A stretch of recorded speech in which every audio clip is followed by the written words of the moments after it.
Morning light. Leviticus chapter 25.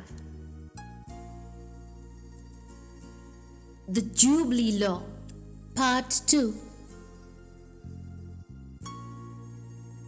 The Greater Jubilee. Yesterday, we saw how Yahweh gave Israel a very special law called Jubilee. It was a year of reset. It was a year when freedom was proclaimed, land was returned, and people were restored to their families. Yahweh was teaching Israel that life in his land is not like life in Egypt. Egypt was a place of permanent bondage, permanent loss, and permanent oppression. But Yahweh built mercy into his nation so that no family would be crushed forever. Jubilee was his loud message to the whole land. This is my people. This is my land. This is my way. Now today we step into the spiritual meaning. Jubilee was not only a law for ancient Israel. It was also a picture, like a shadow on the ground that points to a greater reality. Jubilee is a picture of the coming happiness and release under the kingdom rule of Christ. It is like a universal reset, not just for one tribe or one nation, but for the whole world. What Israel tasted in a small way, the world will taste in a great way. In the kingdom of Christ, the great bondage will be broken. The bondage is not only political or economic. The deepest slavery is slavery to sin and death. From Adam's disobedience, the human family lost life, peace, fellowship with Yahweh, and even the hope of a future. People lost years, health, relationships, and loved ones. Many went down into the grave with tears and unfinished dreams. But Jubilee teaches us this: Yahweh does not allow loss to be the final chapter. He has written restoration into his plan. This is why our hearts lift up when we read the prophecy of the Messiah in Isaiah 9. He says the government will rest on his shoulders, and he is called the Prince of Peace. This is not just a title, it is a work he will accomplish. Christ receives authority not to destroy the earth, but to put everything back in order. And Isaiah continues with a promise that is a Jubilee language. His government and its peace will never end. The kingdom will begin with order being restored, and the peace that is established will not fade away like human peace. It will stand because it rests on Yahweh's purpose. When Jubilee comes, it also means life returns.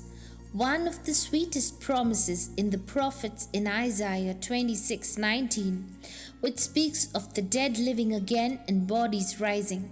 It describes the earth giving back those who sleep in it, and it speaks of joy, like morning dew falling with life-giving light. This is the heart of the greater Jubilee.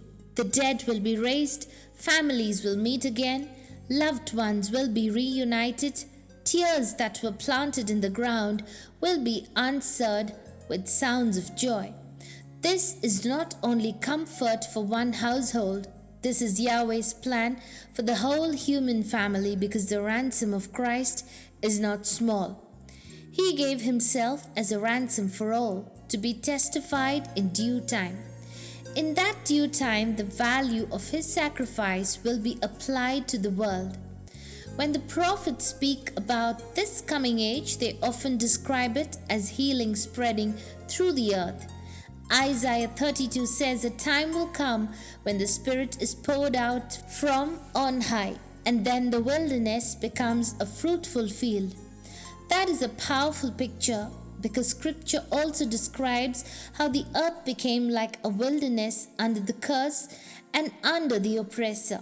Isaiah 14:17 speaks of one who made the world like a wilderness and overthrew its cities. But Isaiah 32 shows the opposite direction: restoration, growth, order, and life returning. It says justice will dwell in the wilderness and righteousness will remain in the fruitful field. And the fruit of righteousness will be peace, quietness, and confidence. Then it says Yahweh's people will dwell in peaceful homes, in secure dwellings, and in quiet resting places. This is Jubilee language again. It is not only people are forgiven, it is people are safe. It is not only sins are covered, it is life becomes stable and fear is removed. Isaiah 35 sings the same song. It says the wilderness and the desert will be glad, and the wasteland will rejoice and blossom. It speaks of abundance, singing, and joy. It says Yahweh will display His glory and the splendor of our God. This is what happens when the rightful King rules the earth. The earth stops groaning under misuse and oppression and begins to respond to righteous government. Even creation itself, which has been under a heavy burden, is waiting for liberation. The kingdom will not only bless people, it will lift the whole environment of life, because the curse and disorder are removed step by step. And what will fill the earth in that day? Not ignorance, not confusion, not darkness or violence or lies and deceptions. The prophets promise that the knowledge of Yahweh will cover the earth like waters cover the sea. This is why there will be no need for war schools. The nations will not train for bloodshed. They will beat swords into plowshares and lean wars no more. That is not just one treaty between two countries. That is a worldwide change in the human heart and human system. It is the effect of righteous rule, clear truth, and the removal of Satan's deception. In that same kingdom picture, the nations do not stay far away. They come in. They are drawn to the light of truth. Zechariah describes a day when many will take hold of the hem of a Jew, saying they want to go with them because they have heard God is with them. This does not mean Israel will boast over the world. It means Yahweh will use Israel as a channel of instructions and witness. The truth that Yahweh is one and that the Messiah is His appointed king will not remain hidden in one corner. It will flow outward to all nations until worship becomes clean and the knowledge becomes widespread. So the Great Jubilee is not only a release from debt, it is a release from everything Adam lost. It is release from sin, release from grave, release from fear, release from injustice, and release from the heavy burden of a broken world. People will receive back what was stolen by the fall: life, health, safety, family, purpose, and the joy of living under Yahweh's smile. They will learn to trust Yahweh's provision, not the old system of survival panic. They will not need to crush others to feel secure. They will live in a world where righteousness is normal and mercy is strong. Still, we remember what Revelation teaches about the end of 1,000 years. It says there will be a little season where Satan is released for a short time. This means the kingdom age will also include a final testing, and evil will make one last attempt to rise. But Yahweh already tells us the end of that story.